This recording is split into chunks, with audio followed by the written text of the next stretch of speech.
15 फरवरी 2023 India के शहर पुणे के एक पुलिस स्टेशन में शाम 6:30 बजे एक वायरलेस मैसेज रिसीव होता है। इसमें बताया जाता है कि मौलिक वक़ुआ बिल्डिंग में एक खातून की डेड बॉडी पाई गई है। पुलिस जाए वक़ुआ पर पहुंचती है। खातून की डेड बॉडी फर्श पर पाई जाती है, जबकि करीबी एक पंखे पर एक तार लटक रही होती है। तो बज़ाहिर ये मामला खुदकुशी का था और ये डेड बॉडी तस्लीम शेख नामी एक खातून की थी। अब पुलिस ऑटोप्सी के लिए करीबी हॉस्पिटल में बॉडी को शिफ्ट करती है।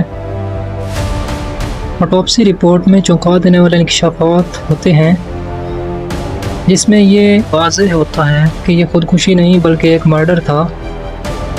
अब पुलिस इसकी इन्वेस्टिगेशन शुरू करती है और इनिशियल कार्रवाई जो है वो खातून के घर से ही शुरू की जाती है। इस खातून के शौहर का नाम ज़मीर शेख था, जिससे इन्वेस्टिगेशन के दौरान ये पता चलता है कि वो वाक़े के टाइम नमाज मगरिब की अदायगी के लिए करीबी मस्जिद गया हुआ था। खातून की एक बेटी भी वारदात के टाइम पर घर मौजूद ना थी, लिहाजा अब सारा शक खातून के बेटे ज़ीशान ज़मीर पर शिफ्ट होता है, जो कि घर पर ही मौजूद था।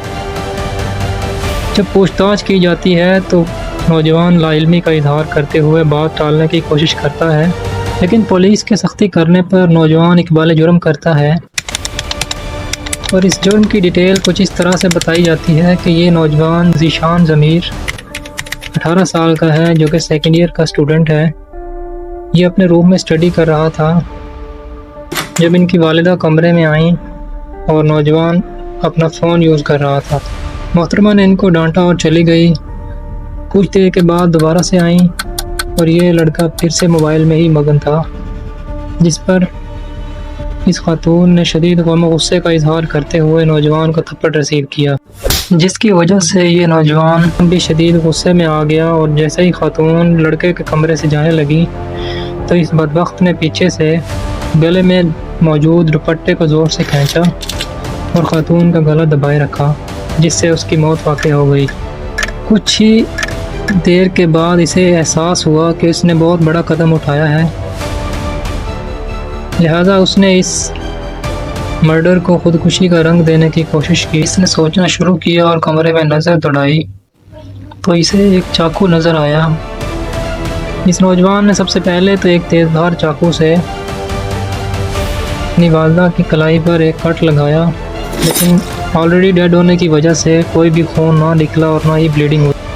इस तरह से ये अटैम्प्ट कारआमद साबित ना हो सकी, तो इस बदबख्त ने पंखे से एक तार को अटैच किया और अपनी वालिदा के गले में उसको बांधने की और उसको हैंग करने की कोशिश की। तो इसी दौरान में दरवाज़ा खुलता है और इसका वालिद जो नमाज के लिए गया हुआ था वो भी कमरे में दाखिल होता है।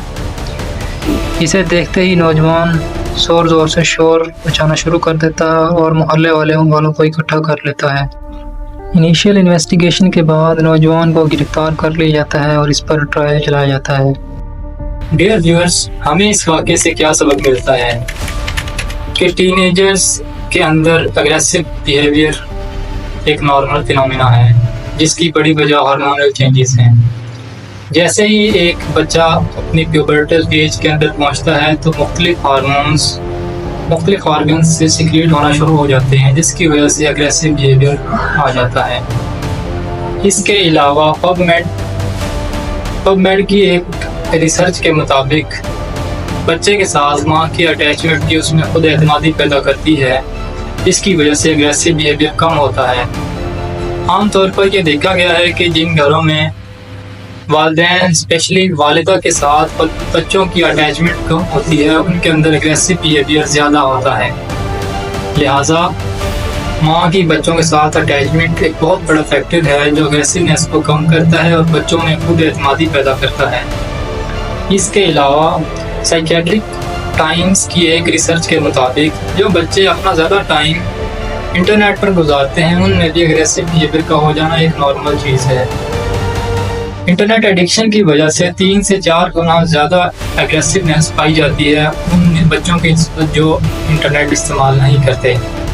लिहाजा हमें चाहिए कि अपने बच्चों को एक चेक एंड बैलेंस के साथ उनकी तरबियत इस्लामी तर्ज अमल पर करें यहाँ पर पबमेड की एक और रिसर्च को कोट करना चाहूँगा जिसमें एग्रेसिव बिहेवियर की एक बड़ी वजह एथनिसिटी यानी कल्चरल बैकग्राउंड, इसके अलावा लो फैमिली इनकम और न्यूट्रिशन भी इसकी बड़ी वजूहात में से एक हैं। जिन बच्चों को मुकम्मल एक बैलेंस डाइट नहीं मिलती उनके अंदर भी एग्रेसिव बिहेवियर पाया जाता है, और जिन घरों में वालिदैन अक्सर झगड़ा करते हैं उन बच्चों में भी एग्रेसिव बिहेवियर एक नॉर्मल चीज़ है।